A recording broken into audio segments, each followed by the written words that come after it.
In this video, we're going to go over a topic on how to make complex selections.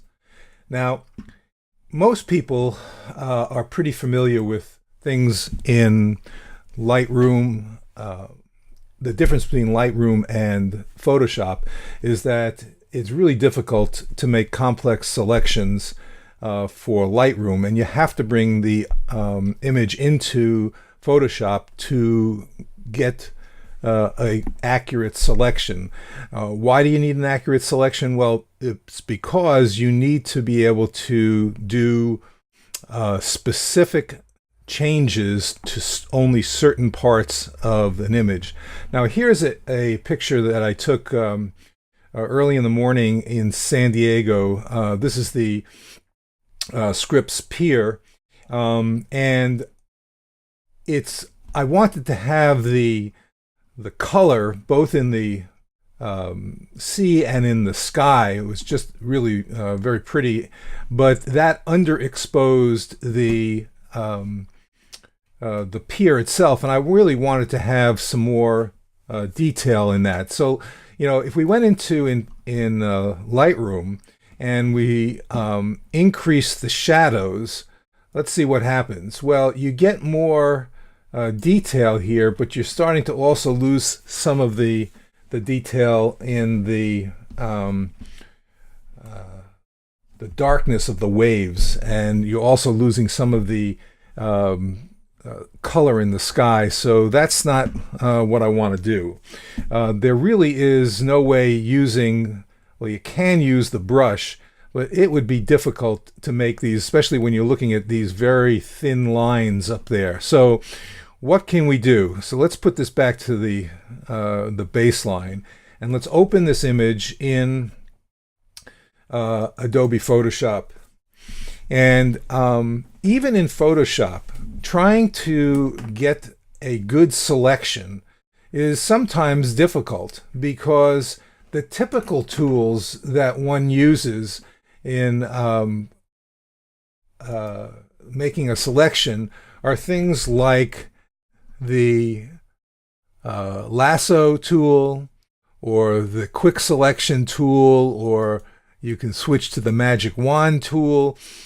If you tried to make a selection with the magic wand tool in this area here, you get some things. It does a pretty good job, but it certainly is missing all these antennae or very tall, thin areas. So I'm going to deselect this, and I'm going to show you a different way of doing it. And people don't, I think, typically think about using channels as selections. Now, so I'm going to look at the different channels, and I'm going to look for the channel that has the greatest contrast. So blue isn't much contrast, green a little bit more, and red is probably the best. So I'm going to duplicate that, call it red copy, and then I'm going to select that and go to Image Adjustments, Levels, and I'm going to go into the levels and make sure that I've got as much contrast as I possibly can. I really want to make that sky light. Okay, that looks pretty good. I'm actually going to do this a second time, because a lot of times when you go in just one time, it's hard to get it completely. So let's do this again. You can see how much is dropping out. I still want as much black as I possibly can. Okay. What I'm going to do with this is I'm going to paint on it now, because I want to get rid of certain things. For example, there's this little door there, and I want that to become totally black. So I got a black paintbrush, and we'll just paint out that. Likewise, I want to get rid of a lot of this area here because that's really not important.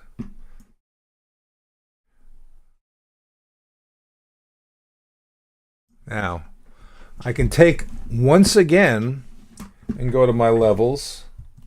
And this time, I think I can get rid of a lot of that C over there.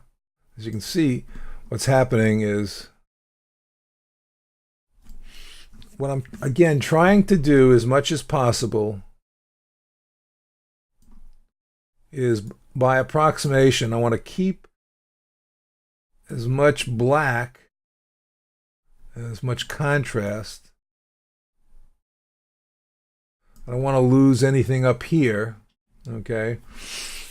All right, and that's pretty good. So I'm going to say okay. All right. Let's try it one more time. See if we can make any further. Bring this in a little bit more. Yeah, that's doing it. It's really interesting how often you can make these changes by approximation, doing it multiple times. Let's try it again.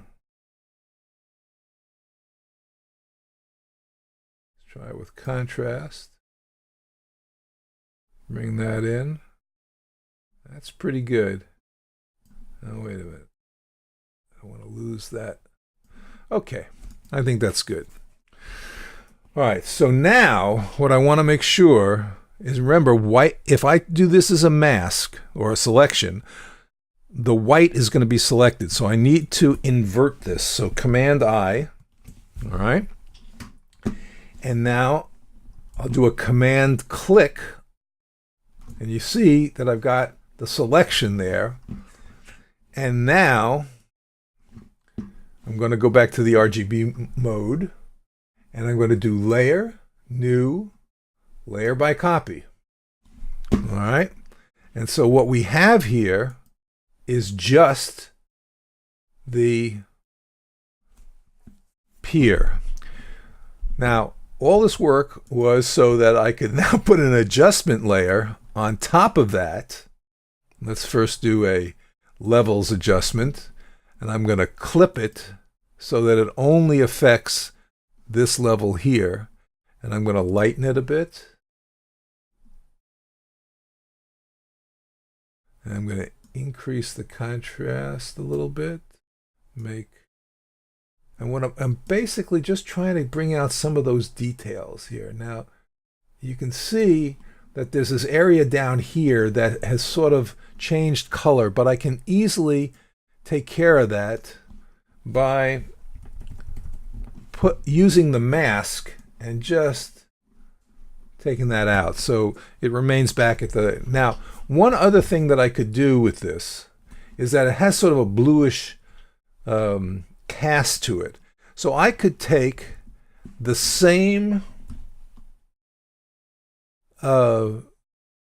selection, Command click, and go here with a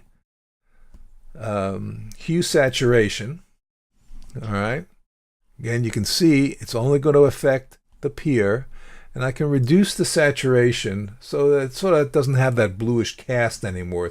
It's sort of the grayishness that the pier actually looks. Now, sometimes using the lightness, but that doesn't really help in this case. Maybe a little bit down, but not much. Okay, so now I have, let's look at this again, before and after. So here's before, and here's after. So you've got more detail here without losing any of the details in the upper structure.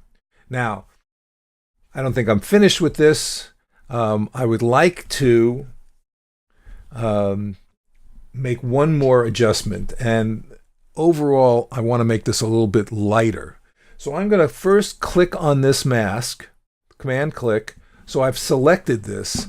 Now I'm going to go to a levels, and this is going to be an overall level, and I'm going to reverse. I'm going to click on the mask and invert it. So now everything is affected except the pier. So now let me go to the properties and let's make this a little bit brighter and a little bit more contrasty. And you can see that we're not really losing anything with regards to the densities that we have in the pier.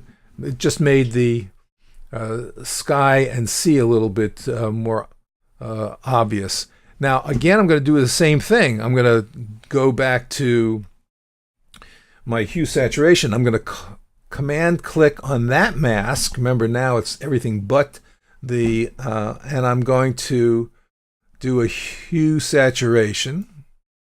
And you can see here that the mask is eliminating the pier. And let's bump up the that looks kind of nice. Now, I don't like the blue. I like the sky, but I don't like the blue. So what I might do here is click on the mask, and I'm going to take a black paintbrush, and I'm going to reduce the color, reduce the opacity down. Because basically what I want to do is make it a little bit less of that blue. You know, I want to have sort of control over it. I don't really care about that I'm going over the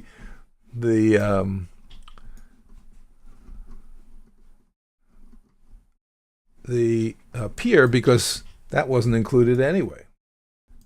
So again, clicking it off and on, that looks pretty good. I've increased the blue a little bit, increase the sky a lot more, and as you can see in this mask, it's sort of a gray mask on the sea, a white mask on the top, and a black mask over the